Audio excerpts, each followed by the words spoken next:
नमस्कार। आप सभी का स्वागत है हमारी आज की इस वीडियो में।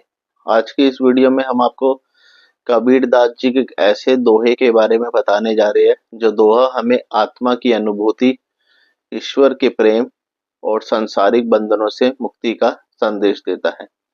यह शिक्षाएं हमें अपने अंदर की सत्य की खोज करने और अपने जीवन को सच्चाई, प्रेम और आत्मिक अनुभव से भरने की प्रेरणा देता है। कबीर जी की शिक्षाएं आज भी जीवन के हर क्षेत्र में प्रासंगिक है और व्यक्ति को सही मार्ग पर चलने का सद्भाव और साहस प्रदान करती है। तो चलिए हम आपको उस दोहे के बारे में बताते हैं कि किस दोहे की हम इस वीडियो में चर्चा करने जा रहे हैं। साथ ही साथ उस दोहे का अर्थ, उसके पीछे की शिक्षाएं और दोहे का विश्लेषण और शाब्दिक अर्थ बताने का प्रयास करते हैं। तो दोहा कुछ इस प्रकार है। जो जन भीजे राम रस, विकसित कभू न रूख, अनुभव भाव न दर से, ते नर सुख न दुख।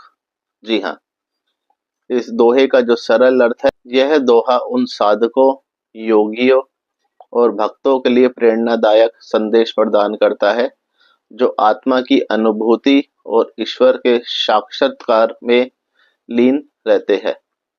इनका जीवन सांसारिक सुख दुख से मुक्त रहता है क्योंकि वे आत्मिक अनुभव के द्वारा अपने संसारी भाव तरंगों से ऊपर उठ चुके हैं। वे ना तो किसी की परिस्थिति में सुखी न दुखी होते हैं क्योंकि उनका मन अपने स्वरूप का साक्षात्कार कर चुका है। यह दोहा कबीर जी की उस शिक्षाप्रद जीवन दर्शन का परिचायक है जिसमें उन्होंने आत्मा की शांति, ईश्वर के साथ एक तत्व और सांसारिक वस्तुओं से विमुक्त होकर परमात्मा में लीन होने का संदेश दिया है। तो चलिए हम आपको इस दोहे का विश्लेषण और उसका शाब्दिक अर्थ बताने का प्रयास करते हैं। तो सबसे पहले पहली पंक्ति, जो जन भीजे राम रस। जी हाँ, भीजे का अर्थ है बोना, किसी वस्तु को बोना या रखना। यहाँ इसका अर्थ है कि वह व्यक्ति जो भगवान राम के रस अर्थात आध्यात्मिक आनंद को अपने हृदय में बो देता है। राम रस का अर्थ है राम का रस यानी ईश्वर के प्रेम और अनुभूति का अनंत आनंद। विकसित कबू न रुख। जी हाँ, विकसित का अर्थ है फूलना या खुशबू फैलाना। रुख का अर्थ है सड़क या राह। यहाँ यह वाक्य कह रहा है कि ऐसा व्यक्ति कभी भी अपने मार्ग या जीवन में सुख दुख का असर नहीं होने देता। अब हम आपको दूसरी पंक्ति के बारे में बताना चाहेंगे, अनुभव भावना दर से। जी हाँ, यहाँ अनुभव का अर्थ है अंतर्मन में अनुभूति, भाव का अर्थ है मनोभाव या भावनाएं और दर्शे का अर्थ है दिखाई देना। यहाँ कबीरदास जी कह रहे हैं जिन्होंने आत्मिक अनुभव प्राप्त कर लिया है वे अपने मन में उठने वाली भावनाओं को नहीं देख पाते क्योंकि उनका मन स्वयं ही जागरूक होता है। ते नर सुख ना दुख। ते का अर्थ है वे, ना सुख ना दुख का अर्थ है सुख और दुख दोनों से मुक्त। अब हम आपको इस दोहे की शिक्षाएं और उनके अर्थ के बारे में बताना चाहेंगे। आत्मा की अनुभूति और ईश्वर का मिलना। यह दोहा हमें सिखाता है कि आत्मा की अनुभूति ही अंतिम सत्य है। जो व्यक्ति ईश्वर के रस में डूब जाता है वह संसार के सुख दुख से ऊपर उठ जाता है। सांसारिक भाव तरंगों से विमुक्ता।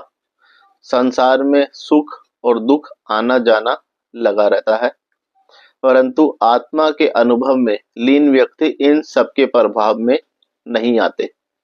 वह अपने अंतर्मन की शांति और परमात्मा के साथ अपनी अनुभूति में स्थिर रहते हैं। सदयुग और ध्यान का महत्व।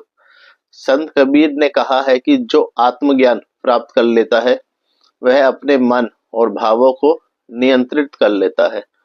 ऐसा व्यक्ति संसार की वस्तुओं में नहीं फंसता बल्कि अपने आत्मिक अनुभव में स्थिर रहता है। सुख दुख का स्थायी न होना। यह दोहा यह भी स्पष्ट करता है कि संसार में सुख और दुख दोनों अस्थायी है।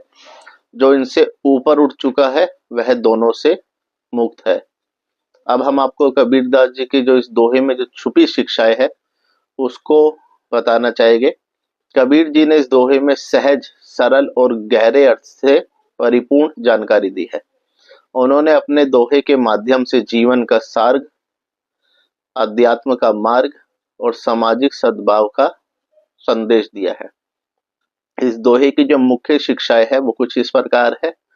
आत्मा का अनुभव ही परम सुख है। संसार की वस्तुओं का मोह माया है जो मनुष्य को बंधन में डालता है।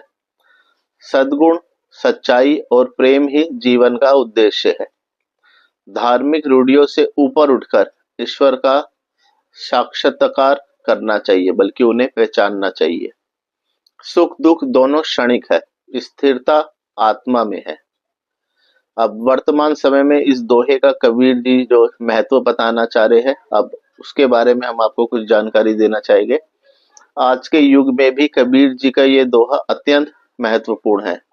वे व्यक्ति को आत्मा की खोज, स्वधर्म का पालन और समाज में सद्भाव का मार्ग दिखाते हैं।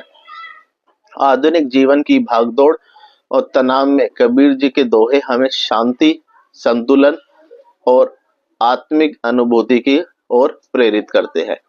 तो इसी के साथ हमारी आज की वीडियो समाप्त होती है। आपको ये वीडियो कैसी लगी कमेंट सेक्शन में लिखकर जरूर बताइएगा, और यदि आप हमारे चैनल पे नए हैं और पहली बार यदि आए हैं तो हमें जरूर बताइएगा, और चैनल पसंद आने पर, वीडियो पसंद आने पर आप हमारे चैनल को सब्सक्राइब कीजिएगा, अपने दोस्तों के साथ शेयर कीजिएगा, जिससे हमारे चैनल की जो नोटिफिकेशन है या लोगों के पास ये वीडियो जल्द पहुंच सके और वो ये जानकारी प्राप्त कर सके। और सभी से रिक्वेस्ट है, जिन लोगों ने हमारे चैनल को सब्सक्राइब किया हुआ है, बेल आइकन जरूर ऑन करिएगा, जिससे आपको समय समय पर हमारे चैनल की नोटिफिकेशन मिलती रहे। तो चलिए मिलते हैं दोबारा कल एक नई वीडियो के साथ। और वीडियो समाप्त करने से पहले यदि कहीं भी हमसे शब्दों में बोलने में गलती हुई हो या आपके दिल को हमारी तरफ से कोई भी ठेस पहुंची हो तो हमें दिल से क्षमा कीजिएगा। धन्यवाद वीडियो के अंत तक बने रहने के लिए।